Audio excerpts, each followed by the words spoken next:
Shalom, a paz do Senhor Jesus, Deus te abençoe. Te convido a tomar a sua Bíblia no livro de Apocalipse, no capítulo 19.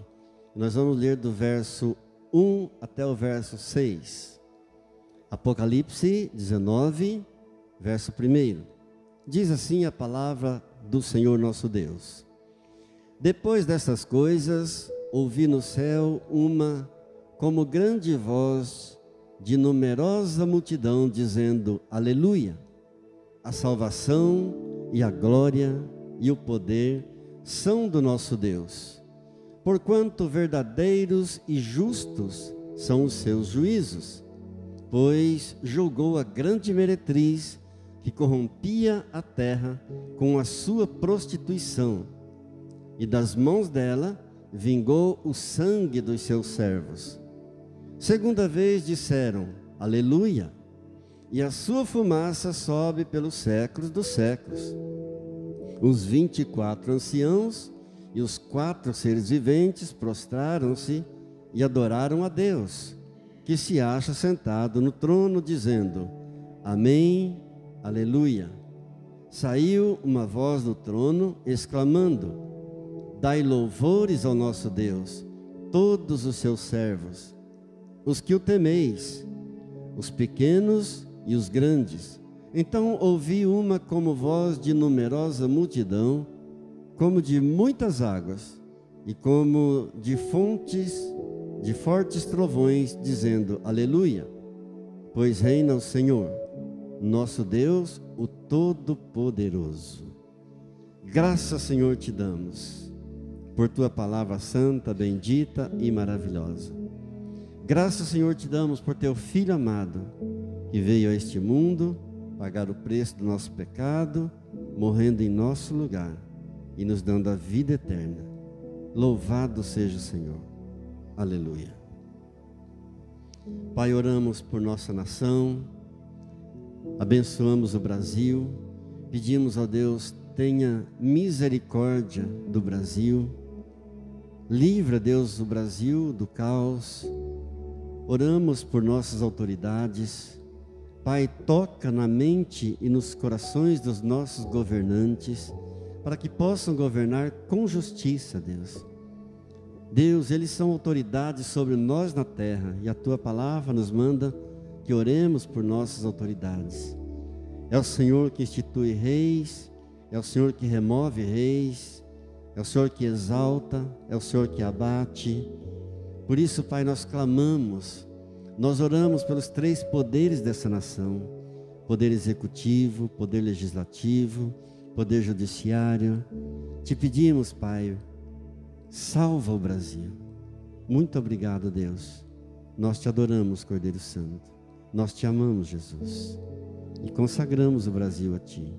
Louvado seja Deus. Amém. Bem, nós começamos a ministração nesse texto de Apocalipse 19, do 1 ao 6, domingo passado, mas nós ficamos só no verso 1. E hoje, então, eu gostaria de concluir e gostaria que você recebesse essa palavra com muito amor no teu coração ao nosso Deus, com muita gratidão, e quero desafiar você a orar com muita ênfase mesmo, com muito amor, com muita fé. Eu não vou nem pedir para levantar a mão e perguntar quem aqui está passando por problemas, por lutas, por provações, quem não está passando por enfermidade, quem não está tendo enfermidade na família, quem não está tendo problema na família. E é nesse momento, exatamente nesse momento, que nós devemos orar mais. Por que a gente não ora quando estamos passando por lutas, provações, dificuldades, com a mesma instância como nós oramos quando tudo está bem? Porque quando você está passando por uma luta, por uma enfermidade, por um problema, você está passando por uma guerra espiritual. E o diabo quer vencer essa guerra. Pastor, mas às vezes a vontade que dá é só de lamentar. Então eu quero te dizer que o teu lamento também é uma oração. Não deixe o diabo te enganar. Amém? Cerca de 40 salmos na Bíblia são salmos de lamentações. O lamentar também é uma oração ao nosso Deus. Jeremias escreveu um livro de lamentações. Agora, é preciso distinguir muito bem lamentação de murmuração. Uma coisa é uma oração de lamentação, outra coisa é a nossa murmuração. A murmuração Deus abomina. O que seria a oração de lamentação? É quando você se dirige a Deus com fé de que Ele está no comando daquela situação, com fé de que Ele pode mudar aquele quadro, que Ele pode mudar aquela situação. Essa é uma oração de lamentação. Mas a murmuração não. A murmuração é quando você se dirige ao outro, a pessoa que te feriu, ou que te fere, que te magoou, ou que te magoa. A murmuração é quando você se dirige a você mesmo, e às vezes até a Deus, mas você se dirige a Deus sem fé de que Ele está no comando daquela situação. Essa é a murmuração. É quando você se dirige a Deus sem fé de que Ele pode mudar aquele quadro. Sejamos bem sinceros ao nosso Deus. Senhor, eu não estou bem. Se eu não estou bem e digo a Deus que está tudo bem, eu estou sendo hipócrita.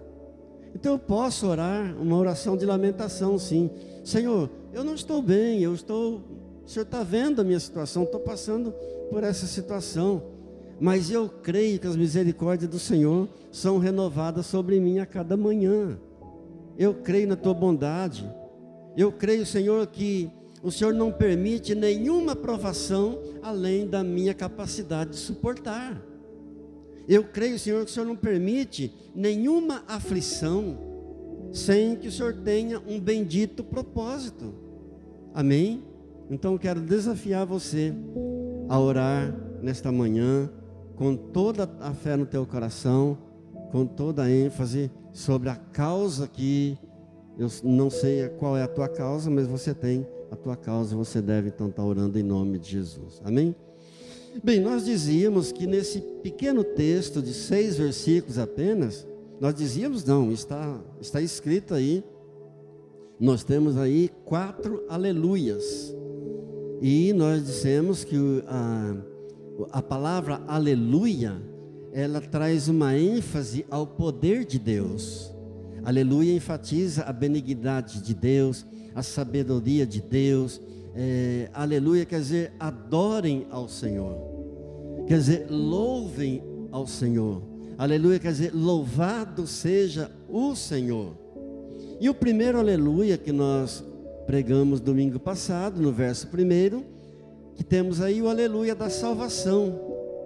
E depois nós fizemos uma pergunta e terminamos a ministração perguntando quem é o nosso Deus.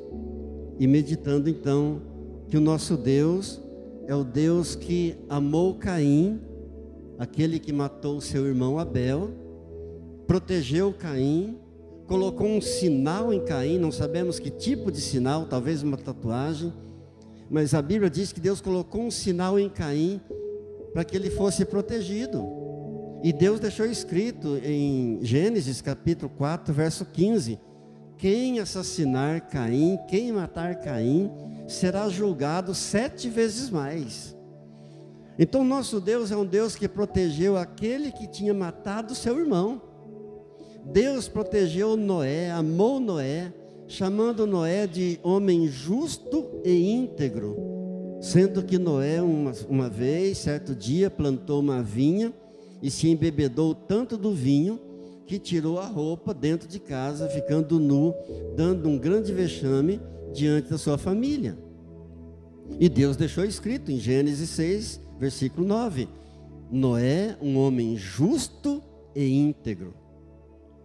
O nosso Deus é o Deus que amou Abraão, que chama em sua palavra Abraão de amigo de Deus e pai da fé.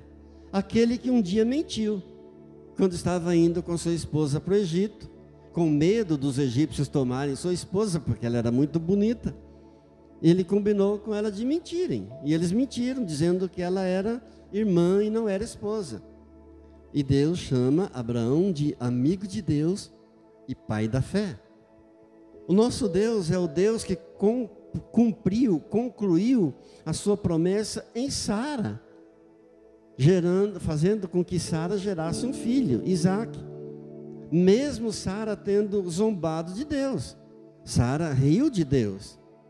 Nosso Deus é o Deus que protegeu Ló, que teimoso, egoísta, foi com toda a sua família para morar em Sodoma. Não era para ter ido para Sodoma, mas antes de destruir Sodoma, Deus enviou 2 anjos lá para resgatar Ló e sua família.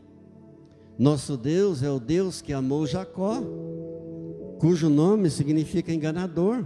Ele era trapaceiro, mentiroso, mas desse homem trapaceiro e enganador, Deus levantou um grande povo.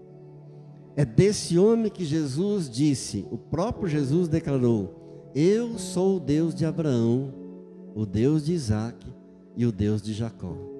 Nosso Deus é o Deus que amou Moisés, um assassino, e usou de Moisés para resgatar o seu povo, fez de Moisés um grande libertador.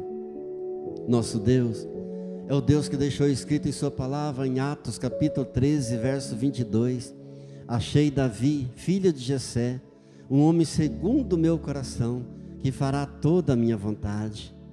Davi foi um assassino, foi adúltero, foi mentiroso, mas Deus amou Davi.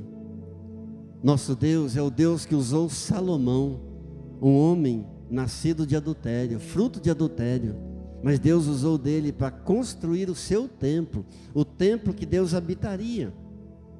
Nosso Deus é o Deus que amou Jonas, que fugiu de Deus, mas Deus fez dele o protagonizador do maior avivamento que já existiu até hoje na história.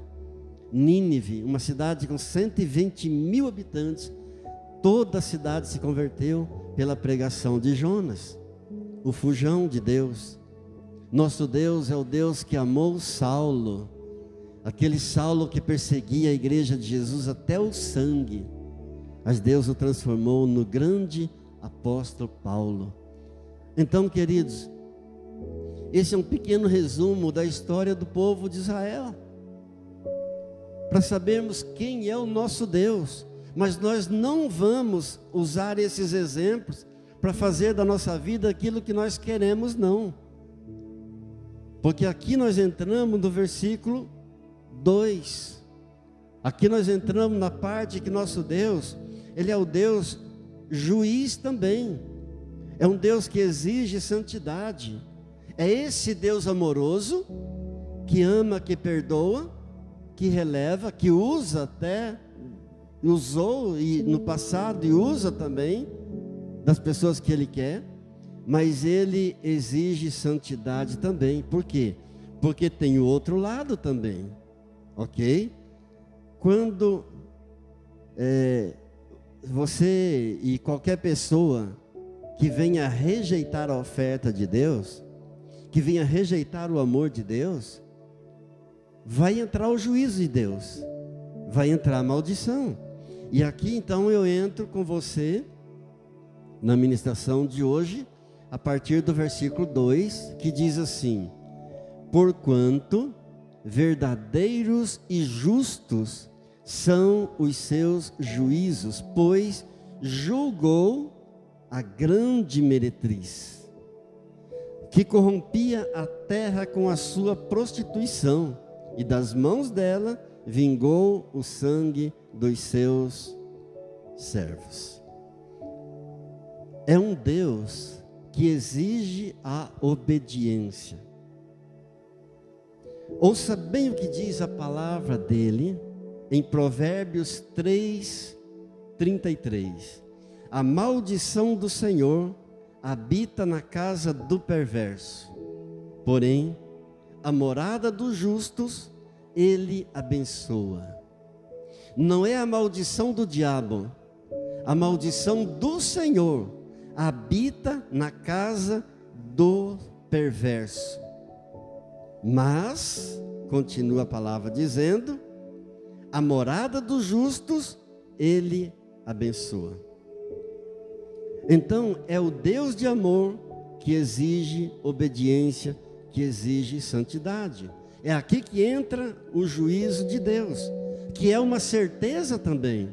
Assim como a salvação dele é uma certeza para os justos, para os obedientes, a maldição também, o juízo dele também é uma certeza, diz claramente a palavra de Deus. Nós até não gostamos muito de falar disso, mas é a verdade. Eu não posso falar só das coisas agradáveis. Não posso pregar apenas para agradar os ouvintes. Eu tenho que pregar aquilo que a palavra de Deus nos diz. O juízo de Deus é uma certeza também. Quando nosso Senhor Jesus Cristo voltar, Deus não vai tolerar mais o pecado. Amém? Grave isso. Quando o Senhor Jesus voltar, Deus não mais irá tolerar o pecado. Nosso Senhor Jesus Cristo vai iniciar o seu período de reino messiânico. E aqui entrará o juízo. O diabo será preso, será amarrado, diz a palavra de Deus. Ok? E esse dia está próximo. Esse tempo está muito próximo. Alguns entrarão para o reino de Deus, outros sairão para a perdição eterna, é o que a Bíblia diz, e nós temos vários textos bíblicos que falam claramente a respeito disso. Por exemplo, naquela passagem das 10 virgens, lá em Mateus, no capítulo 25, que nos mostra que 5 delas eram prudentes, 5 delas estavam preparadas, mas 5 eram nécias. 5 delas eram tolas e não estavam preparadas. As 5 prudentes entraram para as bodas do Cordeiro. As 5 prudentes entraram para o reino de Deus, mas as 5 tolas que não estavam preparadas ficaram do lado de fora.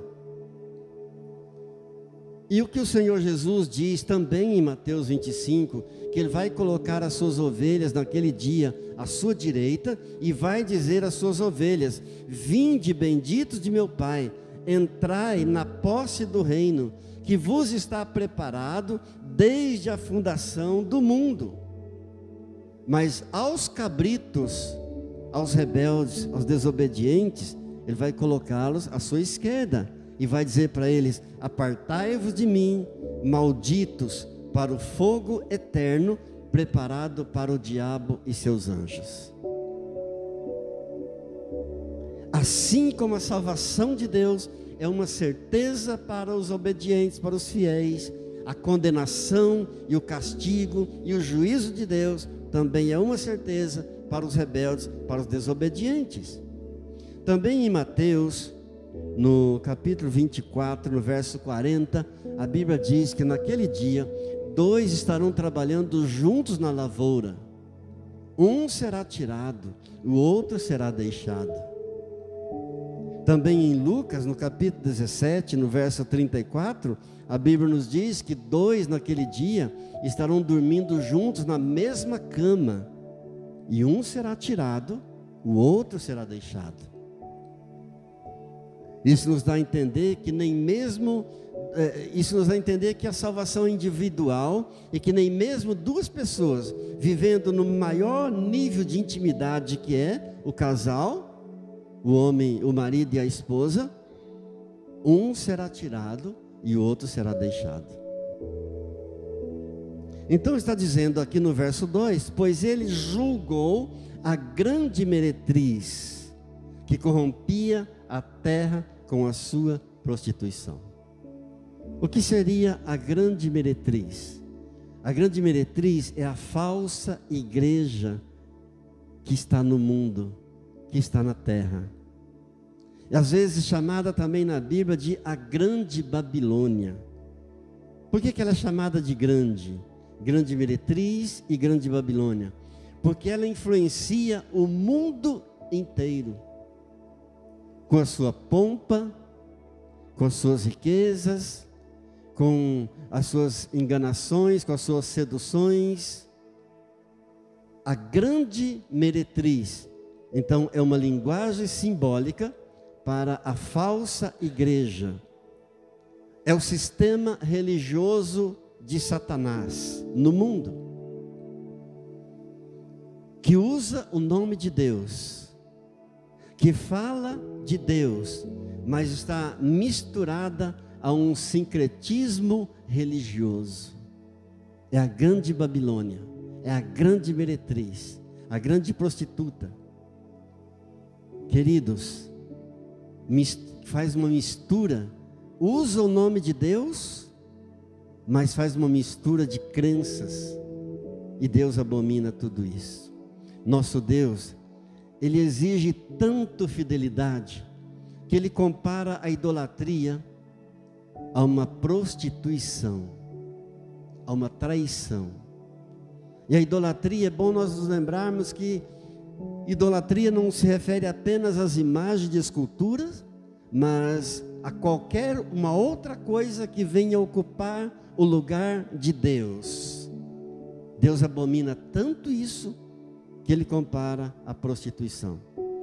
O profeta Isaías escreveu no capítulo 42, no verso 8, eu sou o Senhor. Deus falando através do profeta Isaías.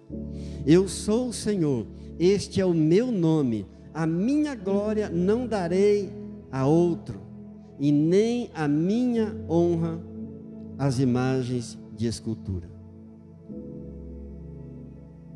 Digo, nosso Deus é o Deus Santo e que exige fidelidade. Amém. Chegamos ao verso 3 e 4, que diz, segunda vez disseram aleluia, e a sua fumaça sobe pelos séculos dos séculos. Os 24 anciãos e os 4 seres viventes prostraram-se e adoraram a Deus, que se acha sentado no trono, dizendo, amém, aleluia, glória a Deus. Os 5 também, diz assim, saiu uma voz do trono, exclamando, dai louvores ao nosso Deus, todos os seus servos, os que o temeis, os pequenos e os grandes. Aqui entra a parte do caráter de Deus. Quando nosso Senhor Jesus Cristo voltar, todas as nossas perguntas serão respondidas, todas as nossas dúvidas serão saciadas, inclusive uma pergunta que muito é feita: como será que é o nosso Deus? Como será que de fato é Deus? Queridos, por que será que Deus permite tanto mal? Essa é a pergunta que muitos fazem. Como será que Ele é? E por que Ele permite tanto sofrimento às vezes?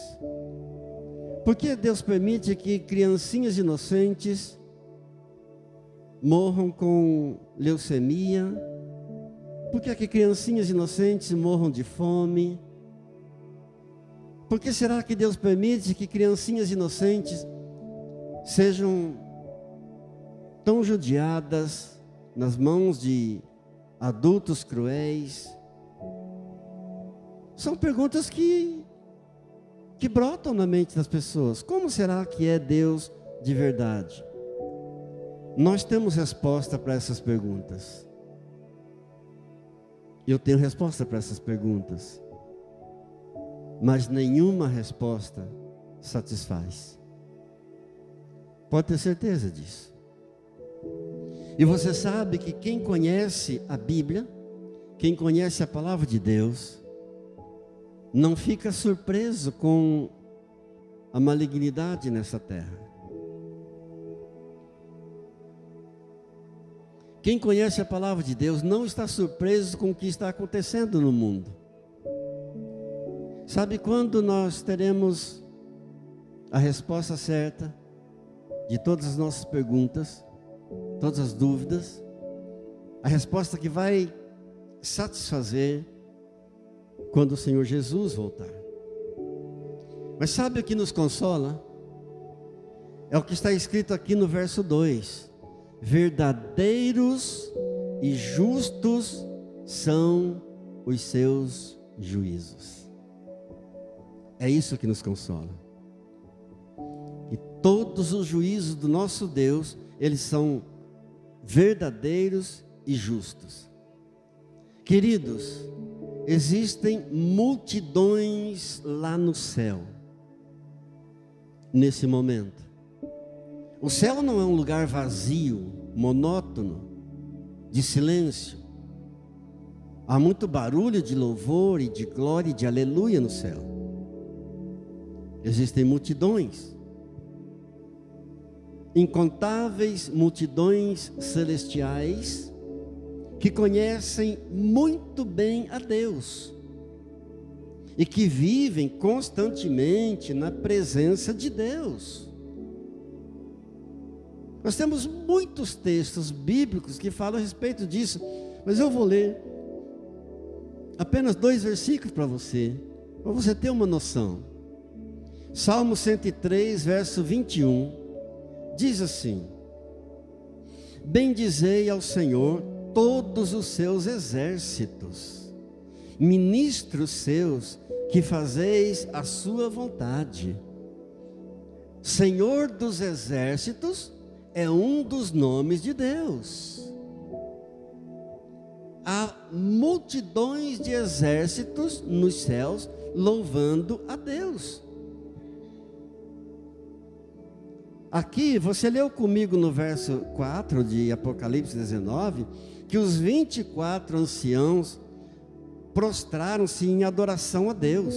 Além dos 24 anciãos que estão diante do trono de Deus adorando a Deus, existe um mundo angelical que vivem com Deus.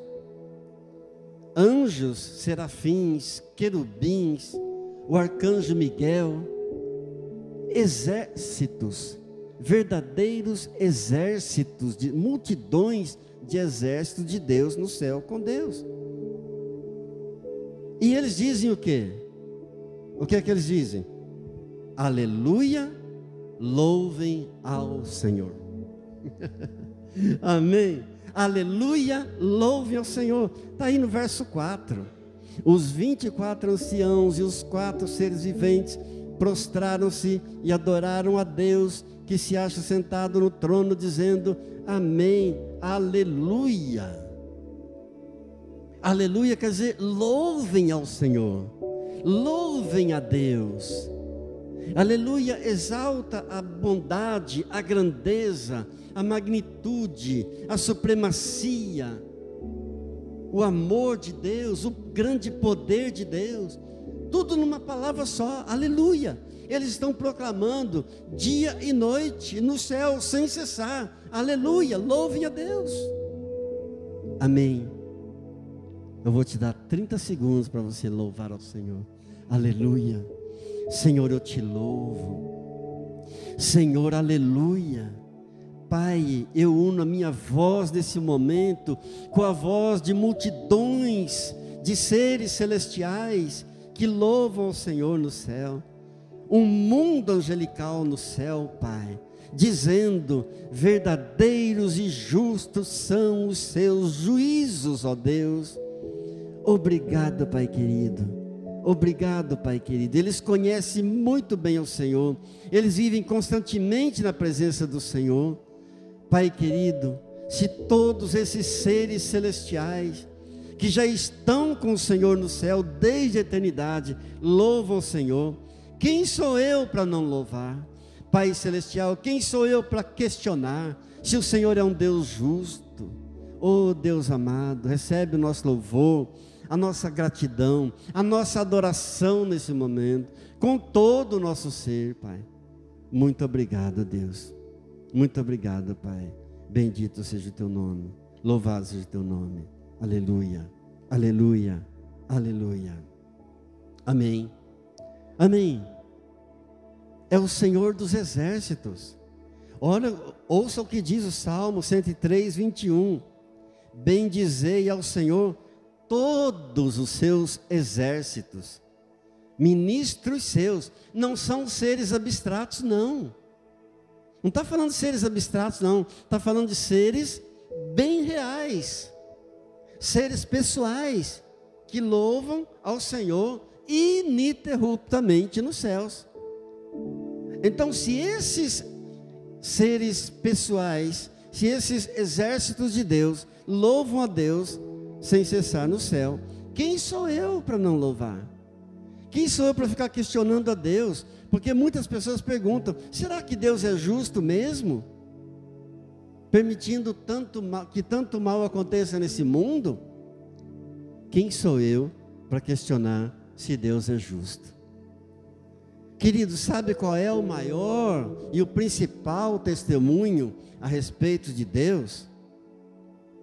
É o próprio Senhor Jesus, que lá no Evangelho de João, no capítulo 17, faz a sua oração sacerdotal, e nós poderíamos subdividir essa oração sacerdotal do Senhor Jesus, de João 17, em 3 partes. Primeira parte, ele diz, no verso 1, Pai, é chegada a hora, glorifica a teu Filho. Ele está dizendo: Pai, chegou o momento, chegou a hora da minha entrega total ao Senhor. Então, Pai, ele está orando a si mesmo. Quando ele diz Pai, chamando Deus de Pai, Paizinho, Pai, é chegada a hora, glorifica teu Filho, ele está orando por si. Essa seria a primeira parte. Chegou o momento crucial da entrega dele, total por amor de nós, ao Pai. A segunda parte seria no versículo 11 dessa oração sacerdotal de João 17, quando ele clama ao Pai por seus discípulos. Então está escrito: Pai Santo, guarda-os em teu nome. Ele está clamando pelos discípulos: guarda-os, Pai, em teu nome. E aí vem a terceira parte, no verso 25, quando ele ora dizendo: Pai justo, o mundo não te conheceu, mas eu te conheci. E aqui ele está orando por aqueles que haveriam de crer nele. E aqui nós estamos incluídos, porque nós ainda não críamos, estávamos perdidos ainda. Então ele está clamando: Pai justo, o mundo não te conheceu, mas eu te conheci. E porque eu te conheci, eu farei com que eles também conheçam a ti, ó Pai. Estava orando por nós. Amém? Então, queridos, o maior testemunho de quem é Deus é Jesus. Basta olhar para Jesus. Quando ele ora primeiro por si: Pai, chegou a minha hora, me glorifica, Pai. Quando ele ora por seus discípulos: Pai, guarda-os em teu nome. E quando ele ora por aqueles que haveriam de crer, por aqueles que ainda não existiam, não haviam nascido ainda, e por aqueles que já existiam, mas ainda não criam nele. Então ele diz: Pai, o mundo não te conheceu, mas eu te conheci, e eu farei com que eles também venham crer no Senhor. Pai, Pai Santo e Pai justo.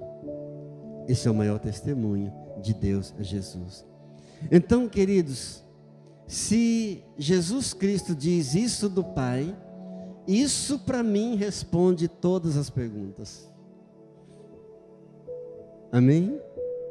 Isso para mim é suficiente. Pai, Pai Santo, Pai justo. E quando Jesus voltar, nós teremos isso tudo claramente. Nós teremos isso tudo visivelmente diante dos nossos olhos. Louvado seja Deus. Muitas pessoas por esse mundo afora têm muitos preconceitos de Deus. Muitos dizem que Deus é um Deus mau, um Deus muito duro, um Deus irado, um Deus brutal. E se alguém quer saber como é Deus, basta olhar para Jesus.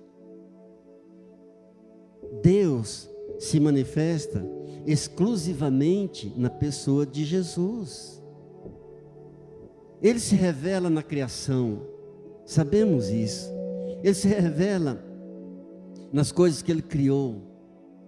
Mas, a respeito de quem é Deus, sobre quem de fato é Deus, Ele se revela exclusivamente na pessoa bendita e maravilhosa do seu Filho Jesus Cristo. Diga graças a Deus. Se alguém quer saber quem é Deus, tem que olhar para Jesus. E basta olhar para Jesus. É suficiente olhar para Jesus. O apóstolo Paulo nos diz em Colossenses capítulo 1, verso 15, que Ele é a imagem do Deus invisível. Cristo Jesus é a imagem do Deus invisível. O apóstolo João, escrevendo na sua primeira carta, no capítulo 5, no verso 20, diz assim: sabemos que o Filho de Deus é vindo e nos tem dado entendimento para reconhecermos o verdadeiro. E nós estamos no verdadeiro. Aleluia. Em seu Filho Jesus Cristo. Este é o verdadeiro Deus e a vida eterna. Olha ouça o que João está dizendo. Sabemos que o Filho de Deus é vindo, veio, e nos tem dado entendimento para reconhecermos o verdadeiro. Ou seja, nos deu entendimento para reconhecermos o Deus verdadeiro. E nós estamos no Deus verdadeiro, em Jesus Cristo, o seu Filho amado.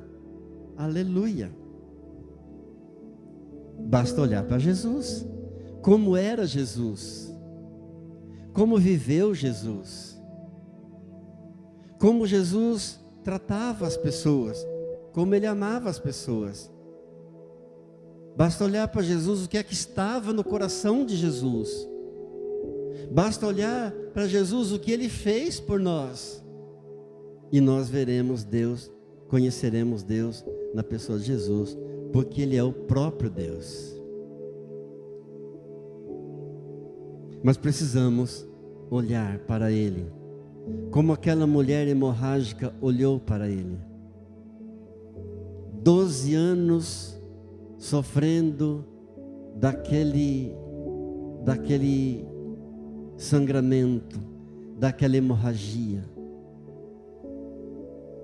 Já tinha gastado todo o seu dinheiro com os médicos e não havia cura. Mas ela pensava consigo mesma: se eu apenas tocar na orla das vestes dele, eu ficarei curada.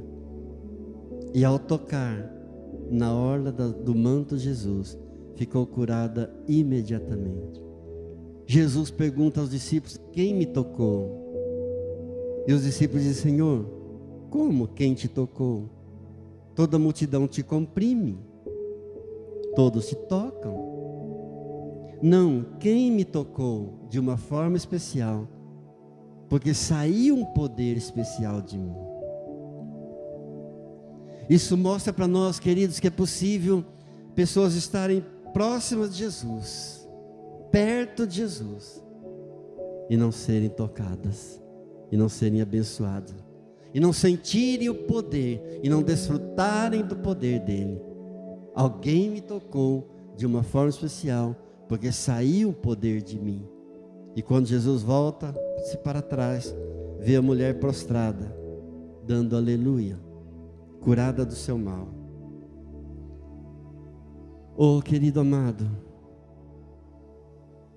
hoje nós estamos no tempo da igreja, é o tempo da graça, não podemos desperdiçar tempo mais, não podemos perder tempo mais. É tempo de nos voltarmos mais e mais e mais para o Senhor Jesus. E chegamos ao final da nossa reflexão no versículo 6, que diz: então ouvi uma como voz, de numerosa multidão, como de muitas águas, e como de fortes trovões, dizendo: aleluia, pois reina o Senhor nosso Deus, o Todo-Poderoso. Jesus começa aqui o seu reinado messiânico. Você sabe que o livro de Apocalipse é um livro inteiro de profecias, e muitas profecias contidas no livro de Apocalipse já se cumpriram, mas muitas ainda estão por se cumprir. Aqui o verso 6 fala do reino messiânico. Jesus iniciará o seu reino messiânico. Começa então o seu reinado. E pela última vez, aqui, o grande aleluia. Sabe quando foi o último grande aleluia de Jesus aqui na terra? Foi em Mateus 26. No Evangelho de Mateus, está escrito no Evangelho de Mateus 26, quando o Senhor Jesus comemorou a Páscoa, celebrou a Páscoa com seus discípulos e instituiu a Santa Ceia. A Bíblia diz que antes de sair com seus discípulos, ali do cenáculo, ele cantou um hino. Muito provavelmente um hino de aleluia, porque era costumeiro na Páscoa cantar um hino de aleluia. E a Bíblia está repleta de hinos de aleluia. A maioria dos salmos, o livro de Salmos, é um livro de aleluia, é um livro de cântico. Aleluia. Certamente o Senhor Jesus cantou um hino de aleluia. Nós temos muitos salmos de aleluia na Bíblia. Hoje estamos ainda no tempo da igreja, e quando terminar o tempo da igreja, o Senhor Jesus então voltará. A igreja será arrebatada, o Senhor Jesus retornará e novamente cantará aleluia, e nós cantaremos com ele aleluia, enfatizando o grande poder do nosso Deus, a grande benignidade do nosso Deus, a grande misericórdia do nosso Deus, o grande perdão do nosso Deus. Aleluia. Maranata. Ora vem, Senhor Jesus. Amém. Vamos ter um período de oração.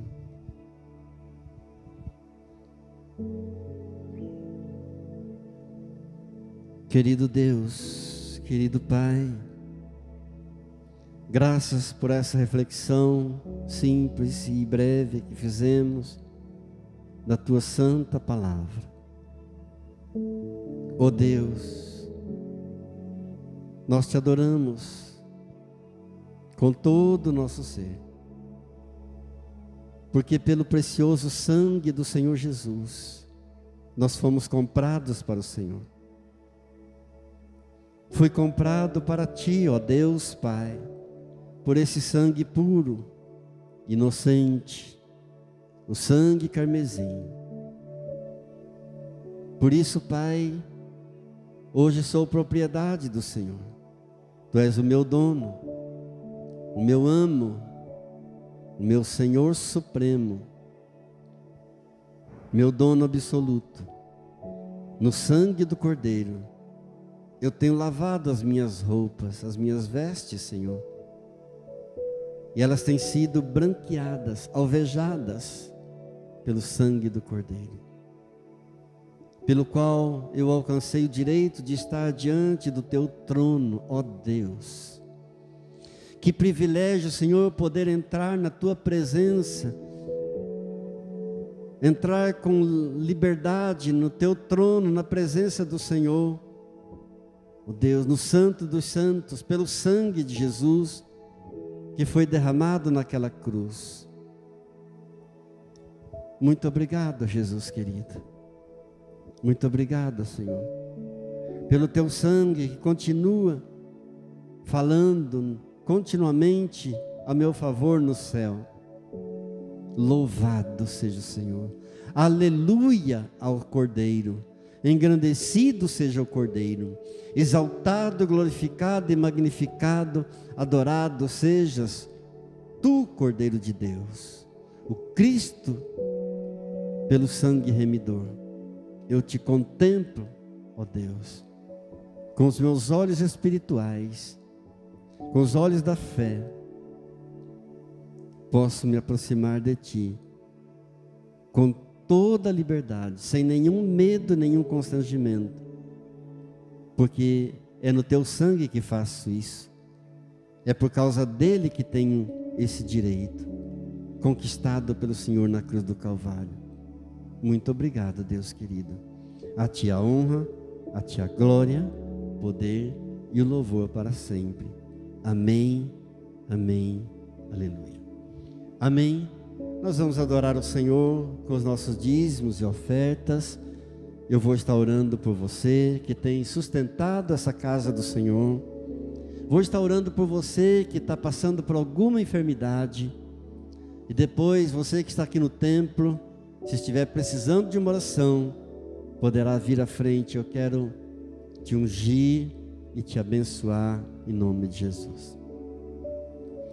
Querido Deus e Pai, graças pelos mantenedores desta casa do Senhor. Pai, eu peço que o Senhor retribua abundantemente, Pai. Peço que o Senhor olhe com amor para a fidelidade, Senhor, do coração de cada um deles, daqueles que não estão aqui nesse momento, daqueles que estão orando em qualquer lugar através desse vídeo, Pai. Deus, em nome de Jesus, eu clamo também por aqueles que estão passando por alguma enfermidade. A tua palavra diz que é o Senhor que remove do meio de nós toda enfermidade. É o Senhor que abençoa o nosso pão e a nossa água e cura as nossas enfermidades. Ó Espírito de Deus, toca em cada um que está clamando ao Senhor nesse momento. Traz a cura e a restauração e daremos a Ti sempre a honra, a glória, o poder e o louvor, em nome de Jesus. Amém. Amém. Pai, eu oro pela semana de cada um, eu abençoo o lar, cada família, o trabalho de cada um, em nome de Jesus. Que a graça do Senhor Jesus, o amor do Pai e a comunhão do Espírito Santo de Deus seja sobre a tua vida, sobre a tua casa, sobre a tua família, em nome de Jesus. Amém, aleluia. Diga amém, aleluia, amém. Shalom.